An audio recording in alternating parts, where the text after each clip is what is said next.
Hello दोस्तों, नमस्कार। मेरा नाम है विशाल और आप सभी का स्वागत करता हूं आपके अपने यूट्यूब चैनल पे जिसका नाम है विशाल निगम। दोस्तों, मैं आपका कोर्स जो है फिटर का, इसको कवर करने की कोशिश करूंगा, फिटर थ्योरी चैप्टर वाइज। तो ये हमारा चैप्टर नंबर 1 है और आज हम समझेंगे ट्रेड परिचय एवं सुरक्षा सावधानियों के बारे में जानेंगे। तो सबसे पहले हम कवर करते हैं ट्रेड परिचय, मतलब फिटर होता क्या है, हम ये देखेंगे। तो ट्रेड परिचय में मैं आपको बता देना चाहूँगा, जैसे इसके नाम से पता चलता है फिटिंग के बारे में हमें सीखना है, यहाँ पर हमें सीखने को मिलेगा। तो फिटर की ज़रूरत क्यों पड़ती है? तो जो हमारी इंडस्ट्रियल एरिया में मशीनें लगी हुई हैं, वो काम करती हैं, तो जब चलते चलते उनमें वेयर आउट आता है, कुछ ना कुछ खराबी आती है, कोई पार्ट्स टूट जाते हैं तो हमें नए पार्ट्स बनाने पड़ते हैं, पार्ट्स को रिप्लेस करना पड़ता है, पुरानी ख़राब पड़ी मशीनों को सुधार करके उनको फिर से चालू करना होता है। तो इन सभी काम को जो करते हैं व्यक्ति, उन्हें हम फिटर कहते हैं। तो हमें पता चल गया यहाँ पर कि फिटर हमारा क्या है, और ट्रेड परिचय हमने आपका इसमें करा दिया कि आपको यहाँ पर क्या क्या सीखने को मिलेगा। इसमें पढ़ाया जाएगा कि किस तरीके से हम पार्ट्स बनाते हैं, किस तरीके से उसको लगाते हैं, मशीनें क्या क्या होती हैं, मशीनों का परिचय कराया जाता है, किस मशीन से क्या इससे प्रयोग करके कौन से उपकरण तैयार होते हैं, किस तरीके से इसका प्रयोग करते हैं। तो ये सारी चीज़ें हमें इसमें सिखाई जाएंगी। उसके साथ साथ हमें सुरक्षा की भी बातें बताई जाती हैं कि हमें अपने आप को सुरक्षित कैसे रखना है। तो सुरक्षा एवं सावधानियां भी यहाँ पर आपको बताई जाएंगी। तो सबसे पहले हम अपना देखते हैं कि अगर हमने फिटर कर लिया है तो फिटर के कितने प्रकार होते हैं, आगे चल के हमें कहाँ कहाँ जॉब मिल सकती है और जॉब अपॉर्चुनिटी क्या क्या है। तो सबसे पहले हम जॉब अपॉर्चुनिटी और ये देखते हैं कि फिटर कितने प्रकार के आगे होते हैं जा करके। तो हम जो कोर्स करते हैं NCVT के थ्रू, ITI में जो फिटर कोर्स है, इसमें हमें पढ़ाया जाएगा इन सारे फिटर्स के बारे में, मतलब कि हमें कई सारी ट्रेडों के बारे में नॉलेज मिलता है इसमें। और हम आगे चल के हमारे पास बहुत सारी जॉब अपॉर्चुनिटी होती हैं, अलग अलग सेक्टर में जा कर के हम काम कर सकते हैं। तो यहाँ पर हम देखेंगे कि किन किन जगह पर हमारी जो डिमांड है, अपॉर्चुनिटी है, वो फिटर की डिमांड कहाँ कहाँ पर है। तो हमें बेंच फिटर के लिए, असेंबली फिटर के लिए, डाई फिटर के लिए, पाइप फिटर के लिए, मेंटेनेंस फिटर के लिए और फैब्रिकेशन फिटर एक होता है। उसके बाद एक होता है लोकोमोटिव फिटर, एयरक्राफ्ट फिटर और स्ट्रक्चरल फिटर और स्टीम फिटर। इतने तरीके के यहाँ पर हम फिटर की जॉब करते हैं, इतने तरीके के हम काम कर सकते हैं आगे चल के जब हमने फिटर किया हुआ होगा। तो बेंच फिटर हम सबसे पहले आपको सभी से एक बार इंट्रोडक्शन करा देते हैं कि किसका क्या काम होता है। तो जो बेंच फिटर होता है, ये होते हमारे आप जैसे जो बच्चे हैं जो फिटर करते हैं, उसके बाद आगे जा कर के उनको जॉब मिलती है बेंच फिटर की। तो वहाँ पर कार्य उनको क्या करना होता है, वहाँ पर बेंच फिटर का जो ज़्यादा से ज़्यादा काम होता है बेंच पर ही होता है। उन्हें बेंच पर ही हेक्साइन करनी होती है या फाइलिंग करके जॉब को तैयार करना होता है। तो इनका ज़्यादातर जो काम होता है, तो इनका मान लीजिए 75% के आसपास इनका जो वर्क होता है वो बेंच पर होता है, और 25% इनको मशीनरी वर्क करने पड़ते हैं, जैसे ड्रिलिंग है, रीमिंग है, टैपिंग है। तो ये सारे काम इनको 25% इनका जो होता है ये इनका मशीनरी हो जाता है। बाकी 75% जो वर्क ये करते हैं बेंच पर ही करते हैं, जिसमें वाइस एक लगी होती है जिसको हम बेंच वाइस के नाम से जानते हैं। वो सब मैं आगे आपको पढ़ाता जाऊँगा एक के बाद एक टॉपिक वाइज कवर करते हुए। अब इसके बाद एक आता है असेंबली फिटर। तो असेंबली फिटर क्या होता है, हम इसके बारे में जानते हैं कि हम आगे चल के असेंबली फिटर कैसे बन सकते हैं। तो अब हम बात करते हैं असेंबली फिटर की। तो असेंबली फिटर जैसे इसके नाम से ही पता चल रहा है, असेंबली कर रहे हैं। जैसे हम किसी चीज़ की असेंबली कर रहे हैं, कोई मशीन बन रही है या कोई गाड़ी बन रही है या कोई भी प्रोडक्ट तैयार हो रहा है, तो उसमें क्या होता है, असेंबली करनी होती है, स्टेप बाय स्टेप असेंबली होती है।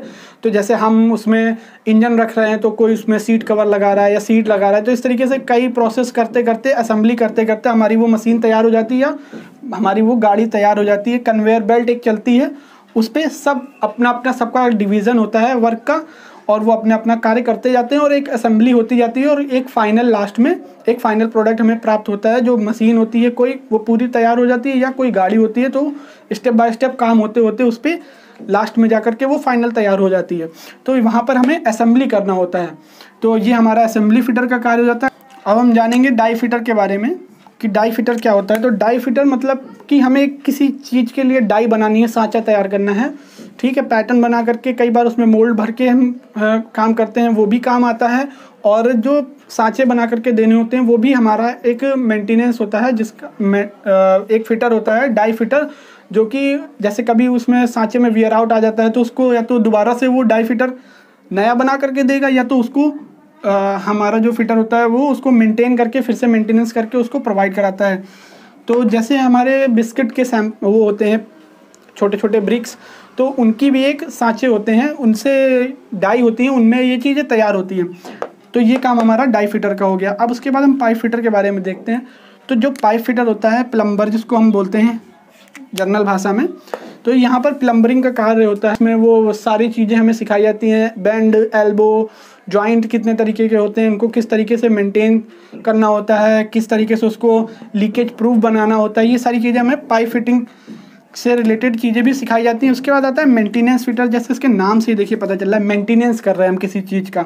तो यहाँ पर मेंटेनेंस हम किन चीज़ों का करते हैं? जो मशीनें हमारी चल रही हैं, ख़राब हो रही हैं, जब वो ख़राब होंगी तो उनको हमें बनाना पड़ेगा।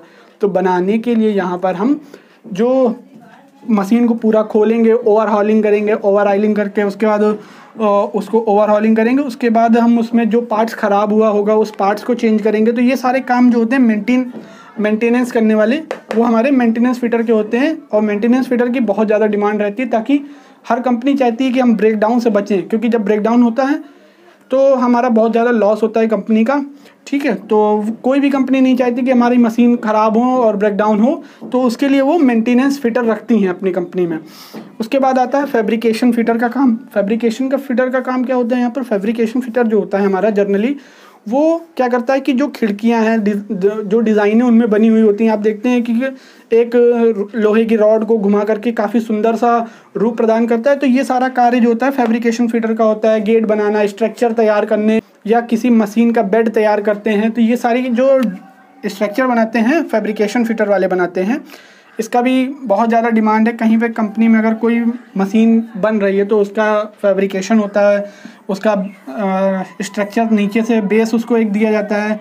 इस तरीके से जैसे मान लीजिए एक लोहे की टेबल तैयार हो रही है, इसके ऊपर कोई मशीन लग रही है, तो ये टेबल जो बनाना है, तो ये काम हमारा फैब्रिकेशन फिटर करता है। वो देखता है कि इसमें कितना लोड प्रेशर इस पर पड़ेगा, किस मेटल का बनाना चाहिए, और इसमें जॉइंट वगैरह और कितना सपोर्ट देना है, ये सारे काम वो खुद देखता है। तो ये काम होता है हमारे फैब्रिकेशन फिटर का। अब इसके बाद हम देखेंगे लोकोमोटिव फिटर।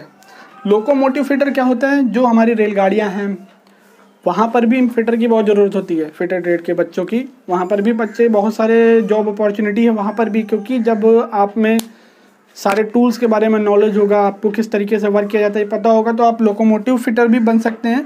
लोकोमोटिव फिटर में क्या उनको कार्य करने होते हैं? जो हमारी रेलगाड़ी होती है, इनके इंजन है, इनके डिब्बे हैं, ये जब बनते हैं तो उनको बनाने में और इंजन को मेंटेन करने में, और इंजन के साथ साथ उसमें बहुत सारे ऐसे कार्य होते हैं जो हमारे वहाँ पर लोकोमोटिव फिटर करते हैं रेलगाड़ी से रिलेटेड। अब इसके बाद हम बात करते हैं एयरक्राफ्ट फिटर। तो एयरक्राफ्ट की भी असेंबली होती है।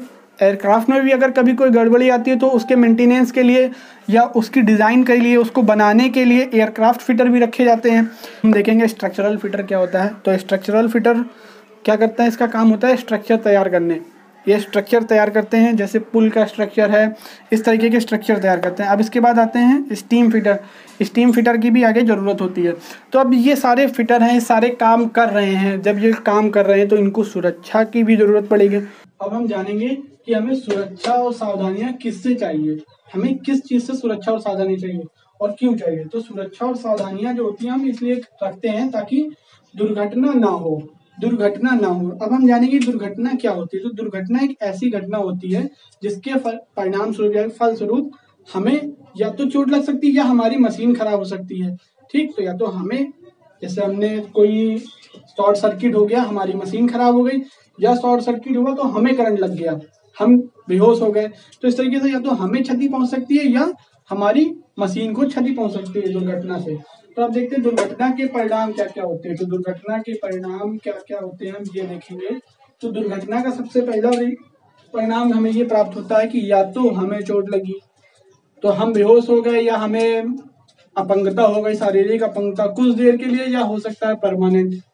ठीक है, तो या तो ये हो सकता है, या तो फिर दूसरा नंबर ये हो सकता है कि हमारी जो मशीनरी है वो खराब हो जाए।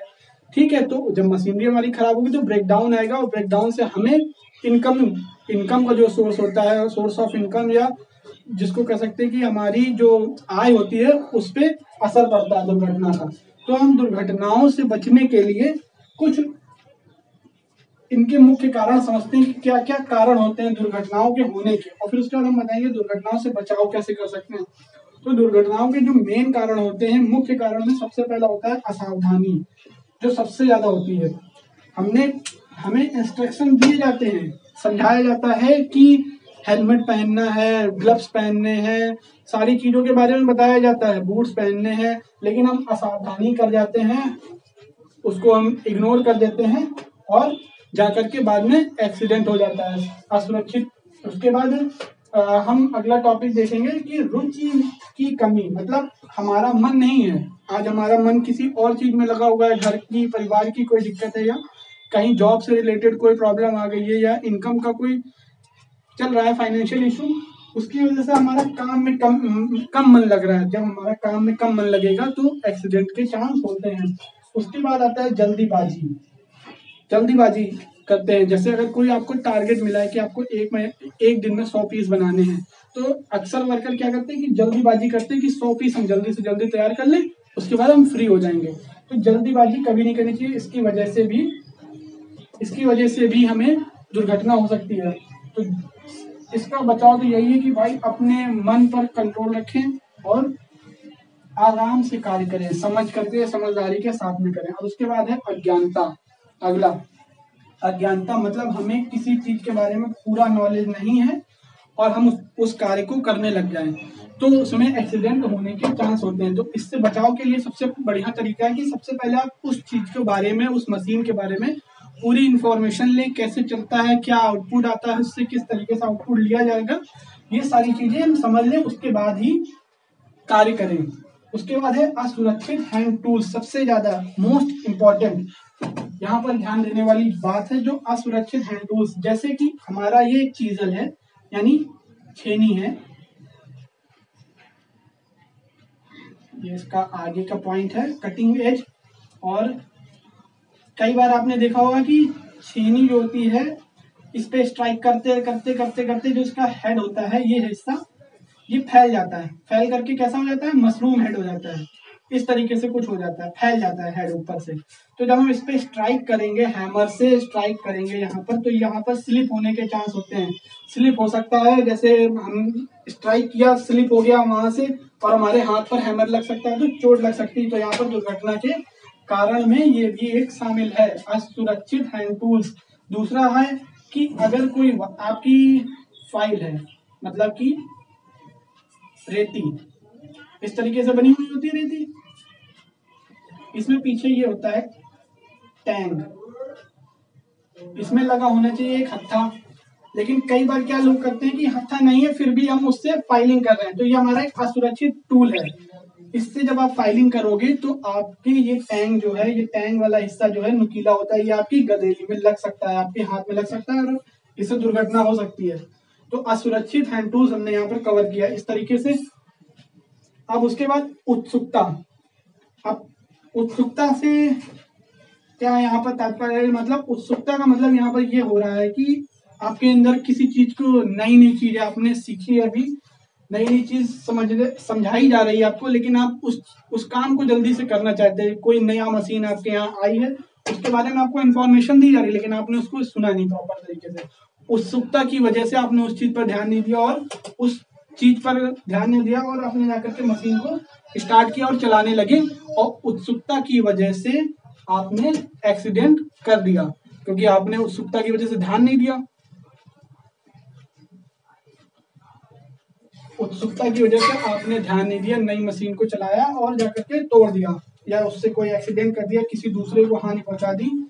तो उत्सुकता पर कंट्रोल रखना चाहिए, हर चीज को पहले अच्छे से समझ लें, उसके बाद में ही करें, अब उसके बाद कार्य करें। अब उसके बाद है असुरक्षित पहनावा, मतलब आपका जो पहनावा है सही नहीं है, इसकी वजह से भी बहुत सारे एक्सीडेंट होते हैं इंडस्ट्री में। जैसे ठंडियों का समय चल रहा है, आप गले में मफलर डाल करके चले गए, जो कि मना होता है इंडस्ट्री में। इस तरीके का पहनावा, ढीले ढाले कपड़े आप पहन के चले गए गर्मियों में, तो ढीले ढाले कपड़े आपके मशीन में फंस सकते हैं। वो आपका जो गले में मफलर आपने डाला है वो किसी चलती हुई मशीन में फंस सकता है, तो जिससे आपको भी दुर्घटना हो सकती है, या हो सकता है कि वो मशीन खराब हो जाए। तो इसमें सबसे ज्यादा दुर्घटना इसमें आपको शारीरिक जो होती है अपंगता हो सकती है इस तरीके से। तो इसलिए असुरक्षित पहनावा कभी मत पहने। इससे बचाव का सबसे अच्छा तरीका है कि आपको जो इंस्ट्रक्शन दिए जाते हैं पहनावे से रिलेटेड उनको आप फॉलो करें। जैसे सर के लिए हेलमेट मिलता है, आपको हेलमेट पहनने चाहिए। हैंड्स के लिए ग्लव्स आते हैं, पैरों के लिए बूट्स आते हैं। और जब भी इंडस्ट्री में जाएं तो बूट्स और इन सारी चीजों का ध्यान जरूर रखें, क्योंकि क्या होता है कि जब हमारे वर्कर वहां पर वर्क कर रहे हैं, दूसरे जो हमारे भाई हैं जो वहां पर काम कर रहे हैं, तो क्या होता है कि जैसे अगर हमने लोहे की कोई चीज काटी तो उसका जो छिलन या जिसको बोलते हैं चिप्स, वो नीचे गिरी हुई पड़ी होती है और वो हमारे पैर में चुभ सकती है। या कोई ओवरहेड वर्क हो रहा है और वहां से किसी के हाथ से अगर हैमर या कोई स्पैनर या रिंच या चीजल फिसल गया वहां से, तो वो आपके सर पे आके गिर सकता है, जिससे आपको चोट लग सकती है। तो इसलिए पहनावे को ज्यादा ध्यान रखें। असुरक्षित पहनावा पहनकर कभी भी इंडस्ट्री में ना जाए। अगला टॉपिक हमारा स्वच्छता की कमी की वजह से भी एक्सीडेंट होता है। जैसे कोई शॉप फ्लोर है, वहां पर साफ सफाई नहीं हो रही है, टाइम से स्वच्छता नहीं रखी जा रही है, तो क्या होगा कि फ्लोर पे बहुत सारे लोहे के कण पड़े रहेंगे, चिप्स पड़े रहेंगे और ऑयल जो होता है, ऑयल पड़ा हुआ है। अब उस पे या तो आपके पैर में वो चिप्स चुभ सकते हैं या हो सकता है कि ऑयल पे आपका पैर पड़े और फिसल के आप गिर जाएं, तो उससे आपका एक्सीडेंट हो सकता है, चोट लग सकती है आपको। तो ये एक बहुत बड़ा कारण होता है। अब इसके बाद आती है प्रकाश की अनुचित व्यवस्था, जिसकी वजह से एक्सीडेंट हो सकते हैं। अब देखिए प्रकाश की अनुचित व्यवस्था से कैसे एक्सीडेंट होते हैं। अब जैसे कोई गोल जॉब है, इसकी हमें टर्निंग करनी है, मतलब कि इसको हमें टर्न करके पतला करना है, उसको छिलाई करके इसको पतला करना है। तो हम यहाँ पर हमने ये टूल ले रखा है जो कि इसकी कटिंग कर रहा है। तो कई बार क्या होता है कि प्रकाश की अनुचित व्यवस्था होने के कारण इस जगह पर हमें अच्छे से प्रकाश मिलना चाहिए, यहाँ पे एक लाइट लगी होनी चाहिए, प्रॉपर व्यवस्था होनी चाहिए इसकी। अगर यहाँ पर लाइट प्रॉपर नहीं मिलेगी तो कई बार ज्यादा फीड दे देते हैं वर्कर। ध्यान, जब प्रकाश नहीं सही पड़ेगा तो हमें पता नहीं चलता कि यहाँ कितनी दूरी बच रही है, तो हम ज्यादा फीड दे देते हैं, तो जिसकी वजह से हमारा ये टूल जो है यहाँ से टूट करके किसी को लग सकता है और दुर्घटना हो सकती है। तो ये प्रकाश की अनुचित व्यवस्था की वजह से भी दुर्घटना हो सकती है। अब अगला टॉपिक हम देखते हैं, नशे की आदत। नशे की आदत की वजह से भी कई बार इंडस्ट्री में दुर्घटना हो सकती है, एक्सीडेंट हो सकते हैं। अब कैसे होते हैं कि क्या होता है, लेबर जो होते हैं हमारे, उनको कई लोगों को नशे की आदत हो जाती है कई लोगों को, तो कई बार वो नशे की हालत में ही इंडस्ट्री चले जाते हैं।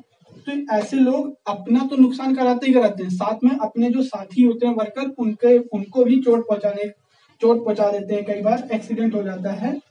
तो नशे की आदत की वजह से भी एक्सीडेंट होते हैं। अब यहाँ पर इसमें हमने समझाया कि दुर्घटना क्या होती है, दुर्घटना के परिणाम क्या हो जाते हैं, जब हम एक्सीडेंट होता है तो उसके क्या क्या परिणाम हो सकते हैं और दुर्घटना के कारण क्या होते हैं। अब इसके बाद हम आगे देखेंगे कि दुर्घटना से बचने के लिए हम क्या क्या सुरक्षा लेते हैं, क्या क्या सुरक्षा सावधानियां होती हैं, अब हम वो देखेंगे। अब जब हमने दुर्घटना को समझ लिया तो दुर्घटना के बाद में अब हम बात करेंगे सेफ्टी के बारे में, मतलब कि उससे सुरक्षा के बारे में। तो सुरक्षा कितने प्रकार की होती है, सबसे पहले हम ये देखेंगे। तो सुरक्षा के प्रकार हम देखेंगे, तो सुरक्षा के प्रकार नंबर 1 होता है निजी सुरक्षा, मतलब सेल्फ सेफ्टी। सेल्फ सेफ्टी का मतलब यहाँ पर यह है कि हम सुरक्षित पहनावा पहने, जो हमारा बूट है, हेलमेट है, ग्लव्स है, और अगर हम एप्रन पहने, अगर जैसा भी कार्य कर रहे हैं, अगर हम मतलब फोर्जिंग या इस टाइप का कोई गर्म जगह पर काम कर रहे हैं तो उसके अकॉर्डिंग कपड़े पहने, या जैसे मास्क होते हैं, मास्क लगाएं। अगर हम कहीं पे ऐसी जगह पर जा रहे हैं जहाँ पर ऑक्सीजन की कमी है तो हम ऑक्सीजन मास्क वगैरह लेकर के जाएं। तो ये हो गए सब निजी सेफ्टी के अंतर्गत आते हैं। निजी सुरक्षा के अंतर्गत गार्ड का प्रयोग भी करना चाहिए। जैसे कोई हम मशीन पर कार्य कर रहे हैं तो उससे चिप्स निकल रहे हैं, तो अपनी सुरक्षा के लिए हमें गार्ड लगाना चाहिए। अगर हम वेल्डिंग कर रहे हैं तो हमें वेल्डिंग गॉगल्स और या हेलमेट, जो उसका वेल्डिंग हेलमेट जो आता है, इन सारी चीजों को पहनना चाहिए। तो ये हो गए हमारी निजी सुरक्षा के लिए। अब हम बात करते हैं मशीनों की सुरक्षा, मतलब सेफ्टी ऑफ मशीन्स। अब हम ये देखेंगे सेफ्टी ऑफ मशीन। तो मशीनों की सुरक्षा के लिए कुछ नियम हैं, जैसे कि ड्रिल मशीन की सुरक्षा के लिए और लेथ मशीन की सुरक्षा के लिए। तो जैसे ड्रिल मशीन की सुरक्षा के लिए हमें ड्रिल मशीन जो होती है उसका जो उसमें टूल लगाएंगे, ड्रिल बिट जब लगाएंगे तो उसको अच्छे से उसमें कसना चाहिए। और या अगर जैसे मुझसे ड्रिलिंग कर रहे हैं, छेद कर रहे हैं, तो ज़्यादा प्रेशर एक साथ नहीं देना चाहिए, मतलब ज़्यादा फीड नहीं देनी चाहिए। ज़्यादा फीड देने से क्या होता है कि हमारी मशीन पर ज़्यादा लोड पड़ता है, तो हो सकता है उसकी मोटर खराब हो जाए या जो ड्रिल बिट है वो हमारा टूट जाए। इसी तरीके से जब हम लेथ मशीन पर कार्य करें तो हमें उसका गार्ड लगा लेना चाहिए और ज़्यादा वर्क नहीं, मतलब कि जो उसका टूल है उस पर ज़्यादा लोड नहीं देना चाहिए, उस पर भी ज़्यादा फीड देने से टूल टूट जाता है। अब इसके बाद हम जानेंगे कार्यखंड की सुरक्षा, मतलब सेफ्टी ऑफ वर्कपीस। वर्कपीस की हम किस तरीके से सुरक्षा करेंगे ये जानेंगे इसमें। तो जो हम कार्यखंड की सुरक्षा करेंगे वो इस तरीके से करते हैं कि जैसे अगर कोई वर्कपीस हमें एक जगह से दूसरी जगह पर ले जाना है, एक फ्लोर से दूसरी फ्लोर पर ले जाना है, तो उसको प्रॉपर तरीके से क्लैंप करके हमें जो सेफ्टी ट्रॉली होती है उस पर ले जाना होता है। ठीक है। और जैसे अगर कोई जॉब है उसको फिनिश हो चुका है, बाहरी सरफेस जो है उसकी फिनिश हो चुकी है और किसी दूसरे ऑपरेशन के लिए जा रहा है, तो जब वहां पर उसको हम जॉब को पकड़ेंगे तो जो जॉब हमारा है जिस मटेरियल का है, जो जैसे अगर कोई है जॉब हमारा हाई कार्बन स्टील का, तो इससे सॉफ्ट मेटल जो होगा, इससे जो सॉफ्ट मेटल होगा उसका हम उसका जो जॉज होगा, जॉज प्लेट लगाएंगे ताकि हमारा जो जॉब है उसकी जो सरफेस है वो खराब ना हो। तो इस तरीके से हम जॉब की सुरक्षा करते हैं। तो ये इस वीडियो का पार्ट 1 यहीं पे खत्म होता है। आपने इसमें ये सारी चीजें सीखी। अब इसके बाद पार्ट 2 आएगा जिसमें हम जानेंगे कि सुरक्षा के संकेत क्या होते हैं और प्राथमिक उपचार जिसको कहते हैं फर्स्ट एड किस तरीके से दिया जाता है, वो हम अगले वीडियो में अपलोड करेंगे और इस सीरीज को आगे बढ़ाते रहेंगे, क्योंकि हमारे सब्सक्राइबर्स की तरफ से ये मांग आ रही थी कि आप इस तरीके से प्रॉपर चैप्टर वाइज बनाएं वीडियो। अब जब एक चैप्टर कंप्लीट होगा तो उसके बाद हम उसके ऑब्जेक्टिव इंपॉर्टेंट जो ऑब्जेक्टिव क्वेश्चन है वो भी एक Q&A भी करेंगे। और मेरे इस चैनल पे 1K सब्सक्राइबर होने वाले हैं, उसके लिए मैं आप सभी को तहे दिल से धन्यवाद देना चाहता हूँ। आप सभी ने मेरे इस चैनल को इतना प्यार दिया और मेरा चैनल इतना ग्रो कर पाया है, वो सभी आपकी जो सब्सक्राइबर है, मैं उन सभी सब्सक्राइबर को तहे दिल से धन्यवाद देना चाहता हूँ। और आप मेरे इस चैनल को सब्सक्राइब करके जल्दी से जल्दी 1K कंप्लीट करवा दीजिए, क्योंकि बहुत छोटा सा ही गैप बचा हुआ है 1K पहुंचने में हमारे चैनल को। तो तब तक के लिए नमस्कार।